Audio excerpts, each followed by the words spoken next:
Welcome to Son of a Glitch. Join us as we explore some of the internet's craziest glitch stories. Story 1.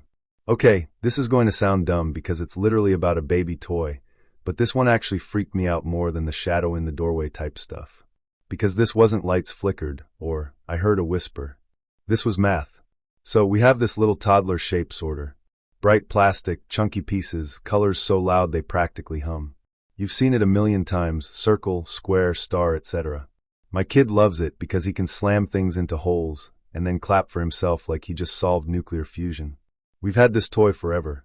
It lives in our living room, which is basically 70% toys, 20% crumbs, 10% shame. And when I clean up, which I do every day, because otherwise I step on these pieces in the dark and see God, I always do the same little mental inventory. It's automatic at this point. 2 purples, 2 yellows, 2 blues, 2 greens. It's not me being cute. It's survival. Because if even one of those pieces goes missing, bedtime turns into an archaeological dig. We are not, it's fine, you don't need that one tonight, people. We are, my toddler will scream because there should be 2 purples, whereas purple people. So yeah, I count them. I always count them. So I'm cleaning up like normal, tossing blocks into the bin, narrating like a kids show host. Where does the square go? Wow, you're so smart, buddy. Even though I'm the one doing it. And right away I get this weird tiny feeling, which I don't listen to at first, that the bin feels fuller. Like just a little too many rattly sounds. I dump everything out to stack them by color. That's when I see it. 3 greens. At first, my brain doesn't even accept it. I'm literally like, haha, that one's blue-green, not green-green. Because denial is powerful. And then I hold them together in my hand. 1 green piece, 2nd green piece, 3rd green piece. And they are identical. Same shape. Same plastic. Same exact molding line. Same little scuff on the edge where it's been chewed. The shade is the exact same factory green. It's not off, it's not faded, it doesn't look newer. If anything, it looks like it's lived with us. It looks used. We have never had 3. We have never had 3 of any of them. This toy from day one has had 2 of each color. I know that because I have cleaned up these pieces while delirious, while half asleep, while holding a crying child on one hip and a cold coffee in the other hand. I could do this toy inventory blindfolded. It's muscle memory. And I swear to you, it has never, ever included 3 greens. Now here's the part that gets in my head. I'm not just, come to think of it, I don't remember that extra green one. No. I actively remember saying to myself for months, okay, there are 2 greens, don't lose them. I've said it out loud. I've said, 2 greens, 2 purples, 2 yellows. I've literally annoyed my partner with it. He's heard it. So then I'm like, okay, chill. Maybe another kid brought one over? Sometimes my neighbor's kid comes by with her bag of chaos. Maybe one of her toy pieces just happens to be the exact same shape and size and color and mold and bite marks. Sure. Maybe. Except no. We haven't had any other kids over in days. And even when they do come over, their parents bring their own toys back, because they're also in survival mode and no one is trying to lose pieces. Also, this green piece? It's not compatible from another set. It's specifically from this exact toy. The same little manufacturer indent. The same plastic sheen. It belongs. Which leaves what? I could feel my stomach go a little cold, the way it does when you suddenly can't find your wallet and for 2 seconds you're like, well, I guess I live here now because I have no identity. I lined all the pieces up in rows on the rug because I suddenly needed proof. Like, I needed to see the whole set in front of me like evidence photos. 2 yellows, 2 blues, 2 purples, 3 greens. I even took a picture. I don't usually take pictures of his toys laid out like a police report, but I did. Because I already knew if I told anybody this without proof they'd do that face, the haha you're tired face. And while I'm sitting there taking this photo, my kid waddles over and hands me a cracker like, here, mother, for your work. Meanwhile, my brain is spiraling because I am holding a 3rd green shape that shouldn't exist in our physical reality. I pick that one up, the extra, and I turn it over and over in my hand. It feels normal. It feels like plastic. It's not buzzing, it's not warm, it's not doing horror movie things. It is aggressively boring. That's almost worse. It's so casual. Like reality just quietly said duplicate and kept going. Then I get this thought I hate. If there's a timeline where we only had 2 greens and lost 1, is some version of me, some other me somewhere, tearing her living room apart right now going, whereas the other green one, I just had it. And I'm sitting here holding all three like a thief. Like I stole stability from another mom. That thought won't leave. So here's the part that messed me up more than anything. What happened after? I stood up to grab my charger because my phone was at 2%, and when I came back, I swear to you, there were only 2 greens on the rug. I froze. I literally didn't move for 5 whole seconds because I thought maybe I was miscounting. I crouched down and looked under the coffee table. Checked under my knee. Nothing. Only 2 greens. And I'm like, okay. Ha. Funny. Hilarious prank, universe. Then I opened my camera roll. 3 greens. Clear as day. All lined up. Time-stamped. I'm telling you, you can hear whatever you want to hear. You can say sleep deprivation. You can say your mom brain invented an extra shape. You can say your kid had it and then walked off with it. That last one, by the way, is the only explanation I'll even entertain, except I was right there. He didn't grab anything. He didn't toddle off clutching contraband. He was eating his cracker and watching Miss Rachel. The pieces did not move. And yet they did. So now I'm stuck with this very specific fear that sounds ridiculous if you say it out loud. Something is editing my house. Not shadows in the hallway. Not voices. My house. My son's toys. His routine. Little, ordinary constants in his world that are supposed to be solid, so he feels safe. 2 greens, 2 purples, 2 yellows. And if they can just change, that's what scares me. Because if it can add 1, and then take it back, it means I am not the only one accounting for his world. Story 2. I know how this sounds, so let me just get that out of the way immediately. I know how this sounds. If I heard someone else saying what I'm about to say, part of me would be like, girl, you need sleep and water and less YouTube at 2 a.m. But you weren't in my body for this. You didn't feel what I felt. You didn't wake up crying over a son that does not exist. So either I'm losing it or something is happening that nobody can explain in a clean medical, here's a pamphlet way. I actually don't know which one scares me more. Okay, here we go. I have dreams that aren't like dreams. Not, I'm flying over a volcano and Beyoncé is there, and also I'm late for math class dreams. Not surreal dreams. Not nonsense dreams. These are parallel dreams. I go to sleep in my bed here, in this timeline, with my regular stress and my phone on the nightstand and laundry I said I'd fold and didn't. And I wake up, in the dream, in my other life. And it is my life. I'm me. I'm not in someone else's body. I don't have a different name. But everything is just slightly, specifically off. Like, in my real life, my couch is gray. In the dream life, it's green corduroy, and every time I sit on it I catch myself thinking, why did I pick this ugly couch? In my real life, I have my job, my routine, my stupid commute. In the dream life, I'm still me, still doing errands, but my job is similar but not, and the building entrance is on the opposite corner of the block. My friends are my friends, but the vibe is different. One of them is dating someone I've never met in this life. One of them isn't speaking to me in that one, but we're fine in this one. It's like my life was dragged 1 inch to the left, and I'm living in that version. At first I thought, okay, whatever, brain soup. I'm stressed, and this is how my brain processes it. Except it didn't feel like story brain. It felt like memory. It felt like presence. I'd go about normal, boring tasks in those dreams. Grocery shopping. Arguing over which detergent to buy. Laughing at TikToks with people who don't follow me in this timeline. Wiping crumbs off a table that isn't mine here. And then I'd wake up in this bed and it wouldn't feel like, wow, crazy dream. It would feel like, okay, so later I need to text her back about that thing. Except her doesn't exist here, and also that conversation never happened here. That's where it started. Then it got louder. Around 2020 is when it really stopped being ignorable. I don't know if it was the stress of that year. I don't know if something thinned between whatever this is and whatever that is, but it escalated. I would be half asleep and half awake, like that floaty almost dream place where you could still roll over if you wanted, and I could feel someone in bed with me. Not in a horror way. Not like someone's in my house. It wasn't threatening. It was intimate. It felt like being held. Warm arm over my waist. Body behind mine. Breath on my neck. The weight of another person, like the way you sleep with someone you're in love with, and you're both comfortable enough to tangle up. I could feel their chest move against my back. And I'm alone here. There's nobody in my bed here. I'd lie there frozen because I could feel it, but I could also feel my actual empty bed. It's like my body existed in 2 layouts at once. In one version empty. In one version not. And the sensory overlap wasn't just touch. I could hear things that weren't in this apartment. One night I was in that in-between place, and I could hear the TV on. News. An anchor talking. I could make out his voice, the cadence of it, like I was half awake on a couch with the TV droning in the background. I could hear specific phrases.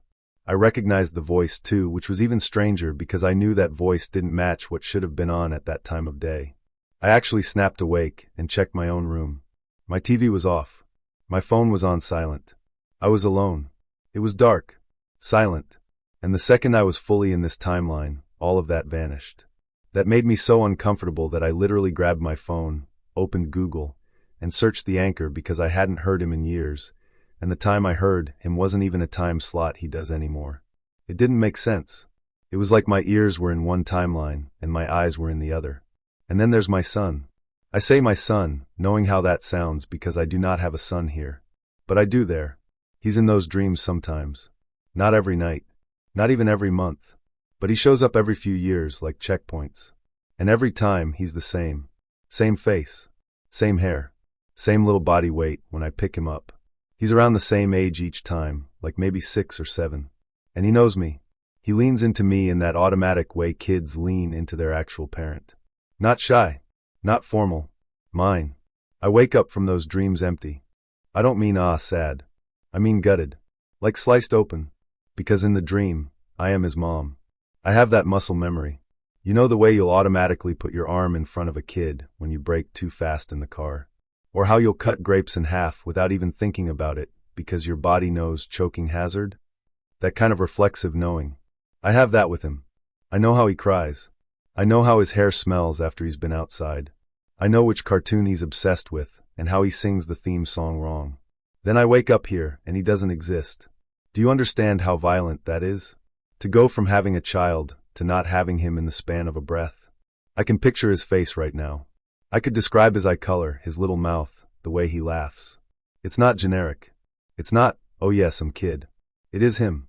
He is so real there that when I wake up without him, I have to actually sit up and remind myself. You are here. He is not here. You cannot go get him. You cannot go check on him. You do not have that life in this branch. And I know how that sounds. Believe me, I know. But tell me what else you call that. Here's the part that made me finally start saying this out loud. Sometimes it bleeds the other way. Like, it's not always me waking up from there into here. Sometimes I wake up here, and my here reality is carrying residue. One time after one of those nights, I woke up and my pillow smelled like kid shampoo.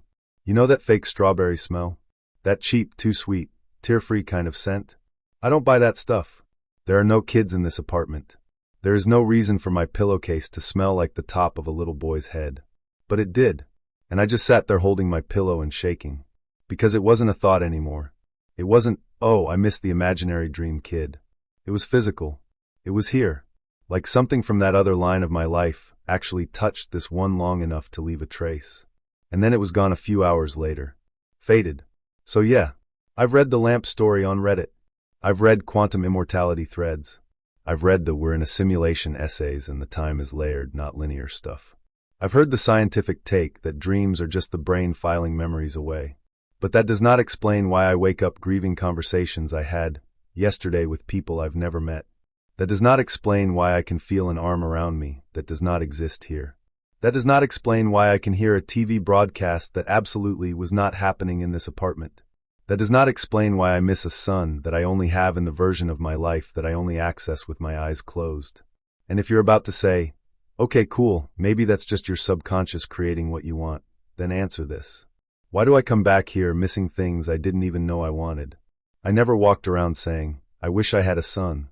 That wasn't some ache I carried. That wasn't a vision board.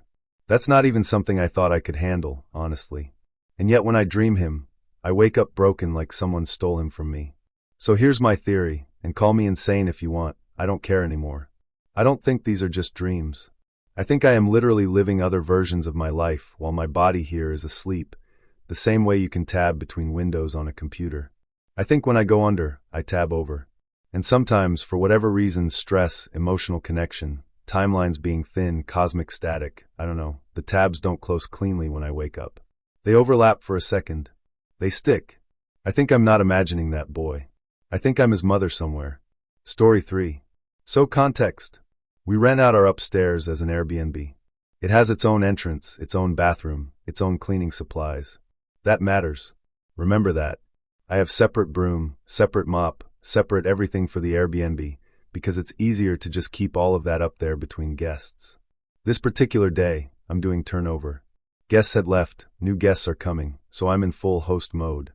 I go upstairs. I'm stripping beds, wiping counters, scrubbing the shower, the usual. I save the bathroom floor for last, like I always do, because hair and dust migrate everywhere, and it drives me crazy. So I do my bathroom routine like clockwork. I sweep. I mop. I'm down on my knees wiping that annoying little line where the baseboard meets the tile because hair always gets stuck there. I am thorough. I am borderline obsessive, honestly. When I leave that bathroom, it's spotless. I know it's spotless because I look at floors the way other people look at their bank balance, with anxiety and judgment. I finish. I leave the bathroom light off. I walk out. At that moment, the bathroom is 100% clean, and the tile floor is 100% empty. This is where you need to trust me. Because less than an hour later, not the next day, not later that week, less than an hour later, I go back in just to grab my broom and double-check the floor one more time. Call it pride. I like leaving it perfect. I open the door, flick on the light, and there's something in the dead center of the tile, like it's been placed there for me to find. It's the pendant from my necklace. And when I say my necklace, I don't mean a necklace. I mean my necklace. The one my husband got me for Christmas a few years ago. The one I wear constantly. The one that's sentimental. The one I freaked out over that one time I thought I lost it at Target. That necklace. Except here's the thing. I haven't been wearing that necklace. For weeks. And I don't mean, oh, I took it off for a shower. I mean, I've been in a gold phase. I've been wearing my gold chains every single day, and I've literally been sleeping and showering in those because I'm lazy and because I like how they layer. That other necklace, the one with the pendant I was staring at on the Airbnb bathroom floor, is silver. I haven't even touched it lately. I haven't put it on. I haven't swapped it in.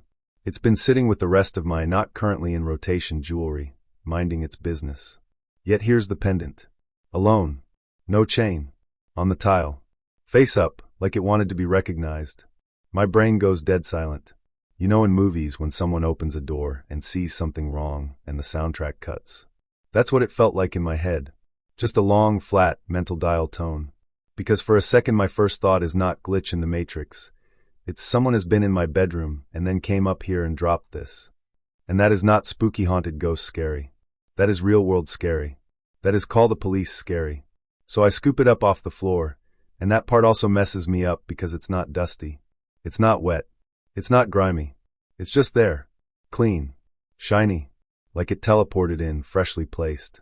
I'm holding it, and I can feel my heartbeat in my throat. I run downstairs to my room to check. Because this is the only possible normal explanation left, right?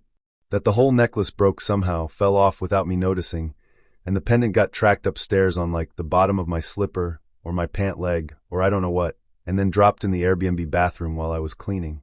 I go to the little dish where I keep my everyday jewelry. The chain is sitting there. Exactly where it always is. Still clasped. Still curled in its usual little spot. No pendant. For you to truly understand why I just stood there staring, you have to understand, I have not worn that necklace in weeks. I've been sleeping in my gold ones, so I haven't even been going over to that little dish to swap things out. I haven't been touching that chain. I haven't been fiddling with it, accidentally loosening the pendant, anything. I honest to God forgot about it. So how did the pendant come off the chain, leave my bedroom, make it upstairs into the locked-off Airbnb unit, and appear on the middle of a freshly mopped floor in a bathroom I had just cleaned top to bottom less than an hour earlier?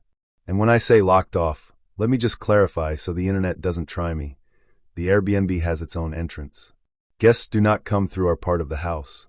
There is no open stairwell. There is no shared hallway. There is no, maybe a guest wandered down and grabbed your jewelry off your dresser and then brought it back upstairs and dropped it. No, they physically cannot access our level. Also, at the time this happened, no guest was even there yet. I was cleaning between bookings. So to summarize, pendant from necklace I haven't touched in weeks.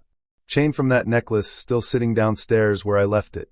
Pendant somehow upstairs in a different unit I had just finished cleaning.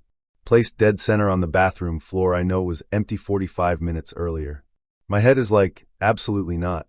Because okay, yeah, fine, logical explanation attempt number 1. it got stuck in your clothes. Maybe days ago it fell off the chain, dropped into the waistband of some pants or something. Those pants ended up in your drawer. You put them on today. It fell out while you were cleaning. Cool. Let's explore that. Except, the pants I was wearing that day, I hadn't worn them in over a year. I hate them. They're too high-waisted. They live in the bottom of a drawer. I literally only put them on because everything else was in the wash. So unless past me a year ago somehow knocked the pendant off the chain, tucked it into those pants, and then I just never noticed until now, no. Already that's ridiculous. Logical explanation attempt number 2.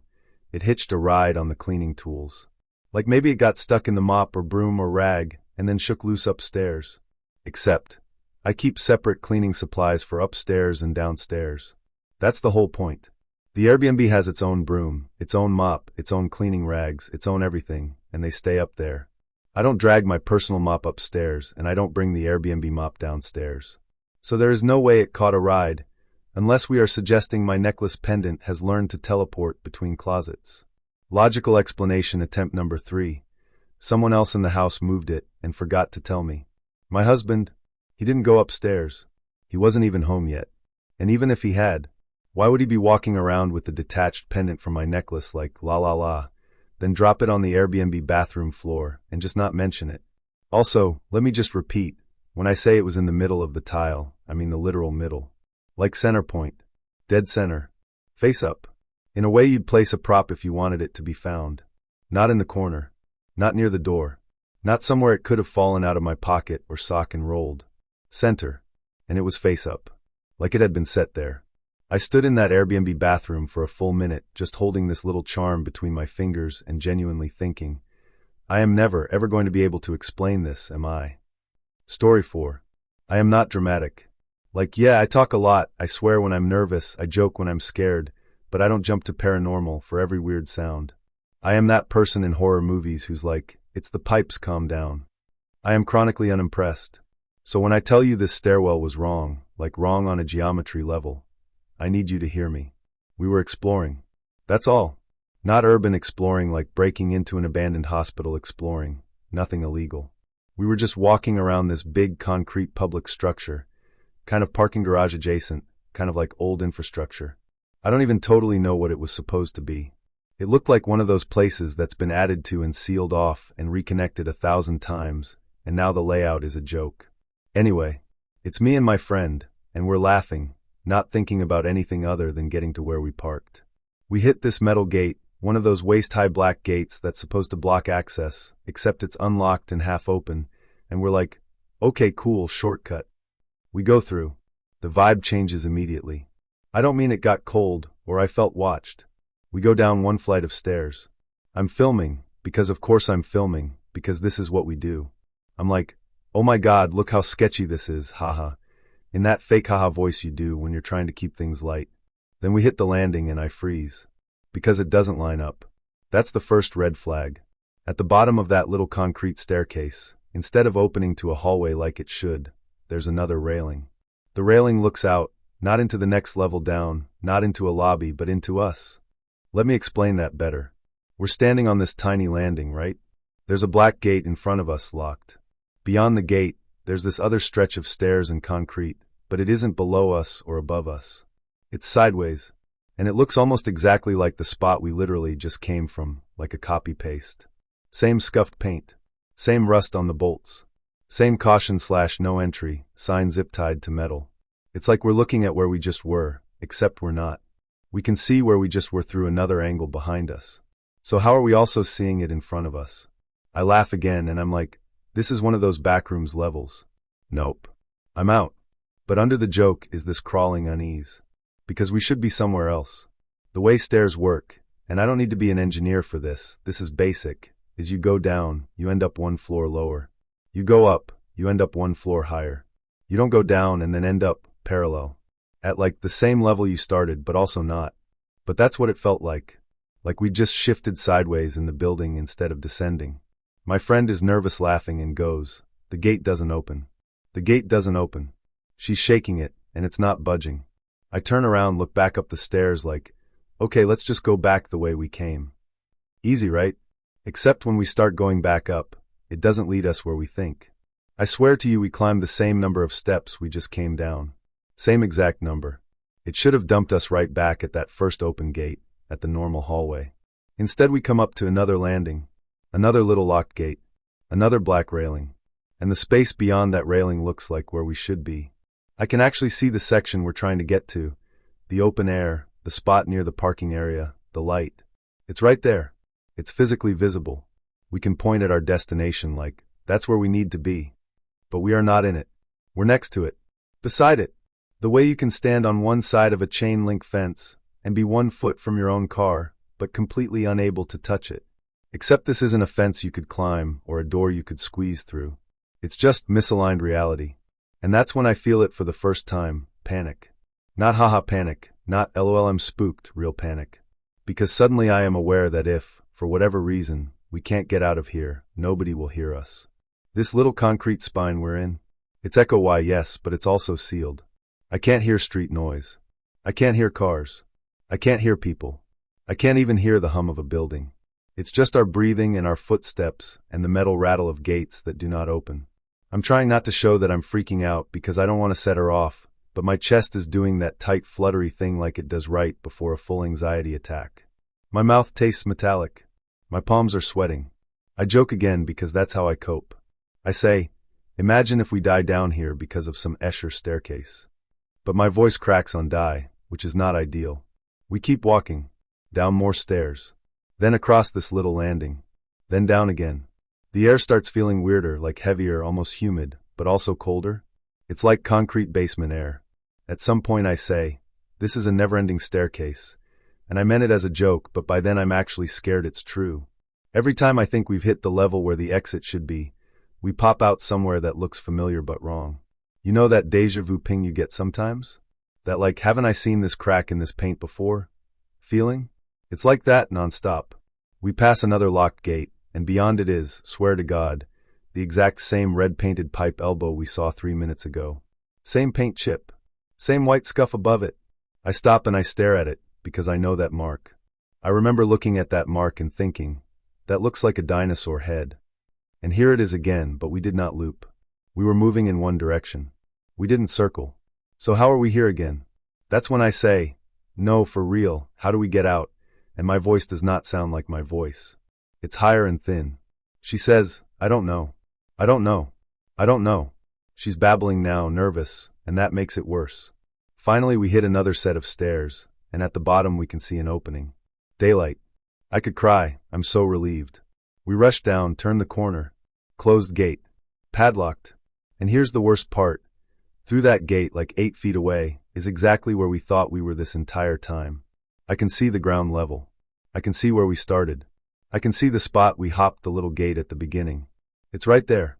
I could throw my phone and hit it. But the layout doesn't match how we moved. We went down, but we're above it. We went right, but we're left of it. We went back up, but we're somehow under it. It doesn't line up. That is when my brain stops trying to logic it and just goes full animal fear. Get out. I grab her wrist and I'm like, we're going back. We're going all the way back up. I don't care. We're going back. I don't know if that's even possible at this point, because the building clearly doesn't agree with physics, but I cannot stand there anymore in front of a gate that shows me freedom like a pet store window. I'm breathing too fast now. I can hear my own heartbeat in my ears. We start moving fast, not running, because the stairs are weird and narrow and dusty, and I do not need to add broke my neck in liminal space to this story, but fast. Up. Turn. Up. Turn. Up. My legs are burning. My friend keeps saying, oh my God, oh my God, oh my God, under her breath like a metronome. We hit that first landing we recognized, then another, then finally, there's the crappy black gate someone left open at the start. The normal hallway. The normal ugly walls. The normal exit sign. We spill out like we just survived a cave-in. And I swear to you, as soon as we're back in the normal part, I can hear sound again. Cars. People. The buzz of lights. My ears feel like they pop. My body feels like when you get off a turbulent flight and your brain goes, okay, ground. Safe. We both start laughing in that hysterical way that's not actually funny. The kind where your hands are shaking and you're borderline crying. We keep saying, what was that? And neither of us has an answer. Here's the part that keeps me up. When we watched the footage back later, just to prove to ourselves we weren't exaggerating, there's this section in the audio, this little quiet spot, right when we were the most lost, where you can hear us breathing and walking. And then, under that, you hear someone else. Not an echo. Not us. Someone calmly counting down, in a voice we do not recognize. 10, 9, 8. Not in English either. My friend's first language is Portuguese. She said it was Portuguese. She said the voice wasn't ours, and it wasn't echo, and it wasn't environmental. Just a slow, steady countdown. And then it goes silent again. Story 5. People act like I am. Like when I tell this story, they do that polite, haha wow that's wild face, but I can see it in their eyes. They're thinking I'm misremembering, or I'm being dramatic for TikTok, or I'm mixing up timelines in my head. Like I just forgot. I didn't forget. I know who I was in high school. I know what people called me. I know what was written on my assignments, what teachers yelled across the hallway, what people whispered when they were talking about me and thought I couldn't hear. I know what name I answered to. I've known that my entire life. So explain this to me. I moved to Los Angeles from Pennsylvania in 2015. Packed up, left, reinvented, did the whole new coast, new chapter thing. I don't really keep up with most people from high school. No beef, just a life. Honestly, that's part of why this freaks me out so much. There's nobody here still feeding me their version of our past. My old life is like in a drawer. Closed. Now fast forward to recently. I'm organizing some stuff because I'm trying to be a functional adult and go through boxes instead of letting them sit in a closet forever. I pull out this stack of random nostalgia, old prints, a prom corsage that is now basically crunchy air, and 2 yearbooks. At first I don't even clock that it's 2. I just see the big blue cover and I'm like, oh cute, there's my senior yearbook. Wow, why is that still following me across states? Then I realize there are 2 identical books in there. Same school, same year, same everything. I'm like, okay, maybe one is mine and one is like my friend's that I accidentally stole and never gave back. Which is already embarrassing, but still has a normal explanation, right? So I open the first one. The first one is mine. Obviously. My photos in there, my clubs, all that. And when you open the inside cover, the first page, people have signed it and written little messages like they do at the end of senior year. And they're addressed to me. Like actually me. Lennel, you're literally the funniest person I've ever met. Don't forget about us when you're famous. Lennel, I'm so glad we had Spanish together. You made that class bearable. My girl Lennel, 2 hearts never change. Handwriting I recognize. Jokes I remember. Ugly hearts doodled with gel pens. It's my yearbook. My friends wrote in it. It feels normal. We're good so far. Then I open the second one. Same school. Same class year. Same layout. Same cover design. But when I look at the spine and the little printed name plate, it doesn't say my name. It says Janelle. At first I do that thing where your brain kind of blinks and refuses to process. I'm like, oh haha, that's funny. Someone had my same last name and a first name that's kind of close, and somehow I ended up with her book too. Except no, because I flipped to the inside cover, ready to see totally different signatures, totally different messages to this Janelle girl I supposedly stole from. And the messages inside, they are for me. Lennel, you better keep in touch, I swear to God, in giant bubble letters. Don't forget us, beautiful. To Lennel, stay wild. Lennel's sparkling heart, call me this summer, or I'll come find you. All caps. My name. My nickname. My in-jokes. Stuff only directed at me. Not Janelle. Nobody in there is writing, to Janelle, have a great summer. No. They're talking to me. So now I'm sitting there on my living room floor in LA with both books open. One that literally has my first name printed on it, and one that has a different first name printed on it. Like a different version of me got a book. And both of them are filled out as if they belong to me. Make that make sense.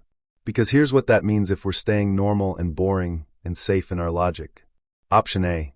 At the end of the year, there was some huge mix-up at yearbook distribution, where someone printed Janelle on the cover instead of my name, gave it to me anyway, I didn't notice, and then I just let everybody sign that misprinted one. And then later I also ended up with a correctly printed one. Tiny problem, I would have noticed. We all would have noticed. People love pointing out typos. If my name was wrong on something that expensive and permanent, we would have talked about it. We would have memed it. Someone would have roasted me with, okay Janelle. That would have been the joke of the week. That would still be an inside joke. And it's not. That never happened. Option B. I picked up Janelle's book. All my friends signed Janelle's book thinking it was mine. I took it home, and then at some later point someone was like, "Oh wait, here's actually yours," and gave me the Lennel one. Okay, cool. Then where's Janelle's? Who is Janelle? Why are my friends signing her book, Dear Lennel? Why didn't Janelle ever go, "Hey, where's my yearbook that literally has my name on the cover"? Did she just not care? Did she never ask? Did she never get it back? Did no adult at the school try to fix that? Also, if that happened, I should remember that. That's not a tiny memory. That's not like, I forgot where I put my locker combination one time. That's a whole end of high school. Oh my God, we messed up your book drama event. There is no way everyone in my friend group and all of my teachers magically forgot. There is no universe where teen girls would have let that go without commentary. Option C, there were somehow two versions of me. Yeah, I hate that one too. I hate even saying that. I sound like a Reddit post. But listen, I can't shake it. Story 6. So apparently I glitched. That's what everyone in the comments said anyway. I post these little videos sometimes, nothing deep, just me talking about whatever I'm into that day. Makeup, lip oils, mum stuff, my little, here's what's in my car bag rambles. I'm not trying to be spooky content. I'm not out here chasing ghosts for views. I am literally just in my kitchen, hair in a claw clip, talking about lip gloss like it's a personality trait. And in this one video, I'm mid-sentence, and I just stop. Like, fully stop. I'm talking, "Okay guys, this lip oil is actually so good. I've been obsessed lately. I'm a new woman, I swear." And then my face goes neutral, my eyes go unfocused, my whole body just powers down like someone hit pause on me. I'm holding the tube and looking in the general direction of the camera, but I'm not there. In the comments everyone's like, "Glitch in the Matrix?" And "You froze like an NPC," and "Bro, she buffering." Which is funny, and honestly I laughed, but here's what's wild. From inside my head, that moment didn't feel paranormal.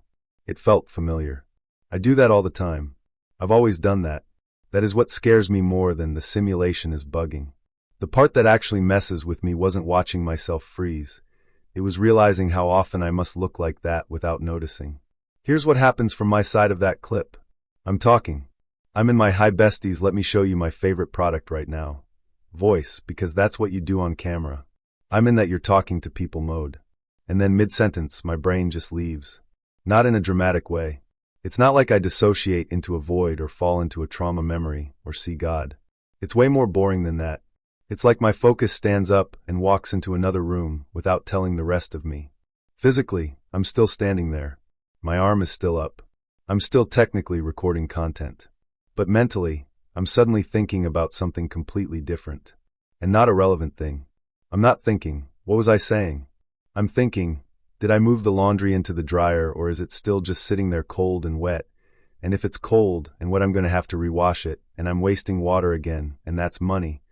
And also I need to remember to grab snacks for the car, because last week we had to stop and get fries, and I can't keep buying fries every time the toddler is in a mood. That's not sustainable. I should just put a granola bar in my bag, but last time she shoved the whole thing in her mouth and tried to choke. That's where I go. Like, I'm gone. I'm mentally across the house. I'm already doing tomorrow. I'm building grocery lists.